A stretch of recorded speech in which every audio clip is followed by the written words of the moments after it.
क्योंकि सदगुरु की स्थिरता, सदगुरु की मस्ती, सदगुरु की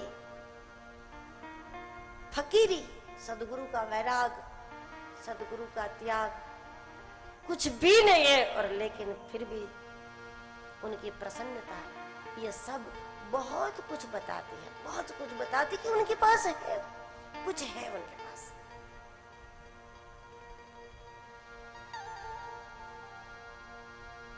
सातवें दिन सुखदेव जी मिले होंगे परीक्षित जी को, लेकिन जब सदगुरु मिले जाते हैं तो उसके बाद शिष्य काल विजेता बन जाता है। उसके बाद फिर आयु की गिनती अलग तरीके से होती है। अब परीक्षित जी के आयु की गिनती भी अलग तरीके से होगी। सुखदेव जी कहेंगे कि 7वें दिन मृत्यु है ना तुम्हारी, तो फिर वो दिन 7वां माना जाएगा जिस दिन मैं तुझे तुम्हारे रग रग में कृष्ण रस भर दूं, तब तुम्हारा दिन 7वां माना जाएगा।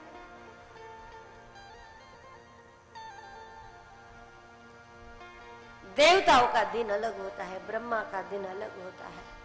तो सुखदेव जी ने कहा कि फिर गुरु का 7वां दिन, जब तुम गुरु के दरबार में आ गए हो तो हमारा 7वां दिन, और गुरु की दुनिया का 7वां दिन तो वही है जब शिष्य गुरु की कृपा से उनके जैसा हो जाए, वही अंतिम दिन।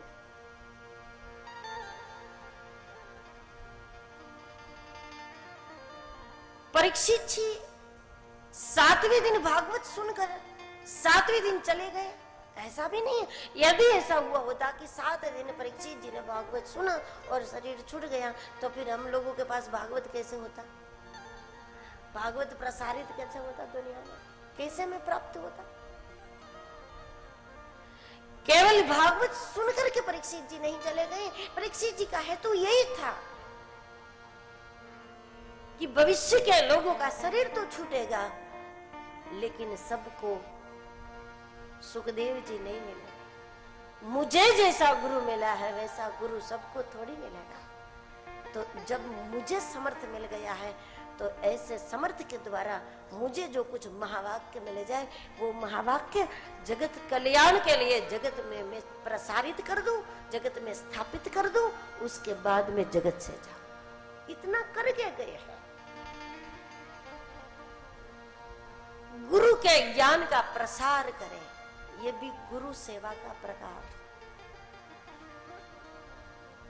अधिकारी, आज्ञांकित और जिज्ञासु शिष्य इस रूप में भी गुरु की सेवा करता है। गुरु के ज्ञान को जगत में प्रसारित करना, गुरु के ज्ञान का प्रसाद दुनिया को देना, ये भी गुरु सेवा का ही एक प्रकार है। जब रामकृष्ण परमहंस जी कुछ अद्भुत बात बोलते थे तो विवेकानंद जी के मन में ये बात आती थी कि यदि भगवान ने मुझे मौका दिया तो मेरे गुरु के इन शब्दों को, इन वचनों को दुनिया के कोने कोने में प्रसाद की तरह बांटूंगा। यदि मुझे अवसर मिला तो भगवान ने उनको वो अवसर दिया। और जब कोई कहते थे आप अद्भुत है, आपका ज्ञान अद्भुत है, तो विवेकानंद जी बोलते थे मैं तो बल्ब हूँ, पावर हाउस परमहंस जी महाराज। मेरा पावर हाउस तो मेरे गुरु है, मैं तो लैंप हूं। और चमकता लैंप ही है, पावर हाउस थोड़ी चमकता है, लैंप चमकता है, शिष्य चमकता है, गुरु चमकता नहीं है दुनिया, लैंप चमकता है।